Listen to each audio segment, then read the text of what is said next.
Mapagpalang gabi pong muli sa bawat isa sa atin, sumaatin nawa ang kapayapaan ng ating Panginoon.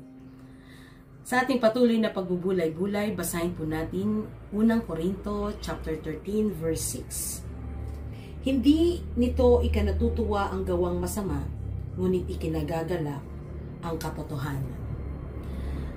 Naniniwala po tayo na wala naman pong magiging masaya sa gumagawa ng mali o sa gumagawa ng masama. Hindi po ba? Kundi higit nating ikinagagalak ang mga bagay na makatotohanan at ang katotohanan. At ang ating Panginoong Hesus ay inilalarawan bilang Diyos ng pag-ibig. Ang Diyos ang pag-ibig. Gayon din naman ang Diyos ang katotohanan. Ang Diyos ay katotohanan na kung saan literally, hindi niya gusto ang hindi katotohanan. Ayaw ng Panginoon ang kasinungalingan at hindi kalooban ng Diyos ang masama.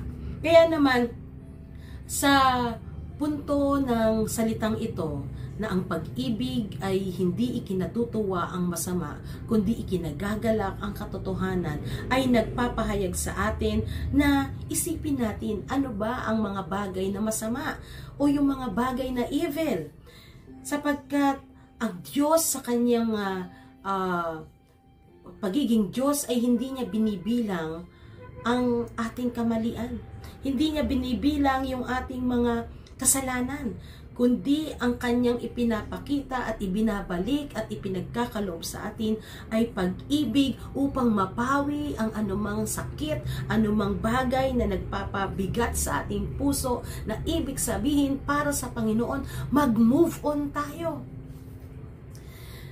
Minsan kasi, yung mga bagay na masama o hindi nakakabuti sa atin, doon tayo namumuhay, doon tayo nananatili. Hindi iyon ang kalooban ng Diyos. Ang kalooban ng Diyos sa atin ay maranasan natin ang pag-ibig ng Diyos na nagpapatawad, ang Diyos na may pag-ibig, Diyos na maibigin, na naglilinis ng ating kasalanan. Gayunpaman, ipinapaalala sa atin na tayo bilang mga tagasunod ni Kristo ay manahan sa atin yung pag-ibig na yon upang tayo rin ay magpahayag ng katotohanan sa ating kapwa na ang Diyos na maibigin ay nagpapahayag, nagkakaloob ng pagpapatawad, ng pagtanggap, ng kapakumbabaan, ng buhay na walang hanggan.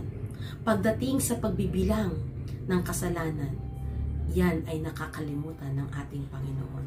Kaya tayong mga tagasunod niya ay sinisikap, itinuturo sa atin ng pag-ibig na huwag tayong magbilang ng pagkakamali ng iba, huwag tayong magbilang ng mga bagay na hindi maganda, at huwag nating makita at nating tingnan kung ano ang hindi maganda, yung pagkakamali, yung hindi natin gusto sa ibang tao.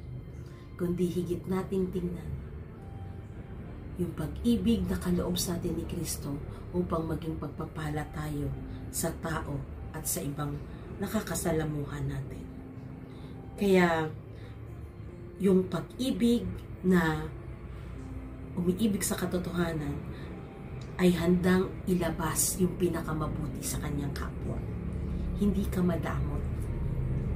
Kahit may kahinaan yung kapwa mo, ang ilalabas natin, ang ipapakita natin, yung kalakasan, kagalakan, yung husay, yung potential, yung kabutihan ng iba upang siya ay maranasan niya yung tunay na kagalakan sa katotohanan.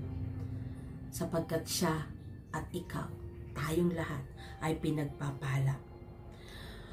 Ang tunay na pag-ibig ay naninindigan sa katotohanan. Ang tunay na pag-ibig ay dalisay. Ang tunay na pag-ibig ay umaayon sa katotohanan. Kaya mga kapatid, sa oras na ito, magpasakop tayo sa ating Panginoon na Diyos ng katotohanan. Nalinisin ang ating paningin upang makita ang kagandahan ng iba. Linisin ang ating puso, mapuno ng pag-ibig upang ang madama natin ay yung pag-ibig na handang kaalalay, umalalay, kaagapay sa pag-unlad ng iba. At ang katotohanan na tayo ay naninindigan sa tunay na kahulugan ng pag-ibig. Kaya, mga kapatid, ito ay napakagandang paalala sa atin. Pag-ibig na may kagalakan sa katotohanan at pag-ibig na naninindigan para sa katotohanan. Tayo manalangin. O Diyos na makapangyarihan sa lahat, pinupuri ka namin sa dakilang pag-ibig mo sa amin. Na ikaw ang Diyos ng pag-ibig at Diyos ng katotohanan, na nais mo na sa pamamagitan ng pag-ibig ay makapagministeryo kami sa aming kapwa ng umuunlad, nagbubunga, at nagkakaroon ng masaganang pagpapala. Na kung saan sa pamamagitan ng pag-ibig ay higit kaming sumusunod sa kalooban mo upang mapabuti kami, upang magawa namin ang kabutihan at maiwasan namin ang anumang kasamaan. Tulungan mo kami, O Diyos, na mapagtagumpayan anumang kasalanan, anumang pagkakamali. Palakasin mo po ang aming pananampalataya at maranasan ang pag-ibig na naninindigan para sa katotohanan at pag-ibig na umaayon sa katotohanan. Narito po ang inyong mga anak sa kanilang mga damdamin, isipan. Pagpalain niyo po sila, pangunahan niyo po sila. At ang bawat isa sa amin humihiling ng kapatawaran sa aming mga pagkakamali at pagkukulang higit sa aming kapwa. Maghari ka sa buhay ng inyong mga anak. Maghari ka sa amin at tulungan kami na lumago sa pananampalataya na napupuspos ng inyong pag-ibig. Purihin ka, O Diyos, at ito ang aming dalangin sa tanging pangalan ni Jesus. Amen. Amen. Mga kapatid, inaasahan sa atin ay ang manindigan sa katotohanan ng may pag-ibig. God bless everyone.